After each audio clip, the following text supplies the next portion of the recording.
There's just going to be some moments where you don't have anyone to talk to, when you don't know where to turn, and people just don't understand. And it's supposed to be that way. When God is increasing you and taking you to another level, everyone is not going to understand because they're not going where you're going. When you're walking on uncharted territory, there's going to be moments where you're not going to have anyone give you advice. There's some things that has to come directly from God. There's some answers that has to come from within. You're going to have to get in a moment of silence, of stillness, where it's not about someone else's perspective. Sometimes it's great when people encourage you, but that encouragement may influence the direction that you go in. And God wants it to come from Him, and where you're steadfast and you're clear. When God gives you that clarity, no one can change that, can stop that. No one can manipulate that. No one can deter you from your destiny. It's just like when a caterpillar is going through the metamorphosis process to a butterfly. When it's in the chrysalis, there's a moment where it has to struggle and fight through in order to make that transition to fly, to spread its wings. But if someone interferes with that process, it can actually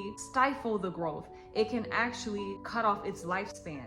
Allow God to do whatever He's doing. Shift your perspective about it. When you feel lonely, look at it as an opportunity to focus. It's all about focus. If you're not focused, you will never fulfill your destiny. Sometimes, even when things seem right, there's a way that seems right, but in the end, it can lead to destruction. That may not be the course or the path that God has for you. It can lead to destruction of your destiny. It can lead to the death of your destiny. So it's imperative to have revelation directly from God, so that whatever anybody else say is just confirmation.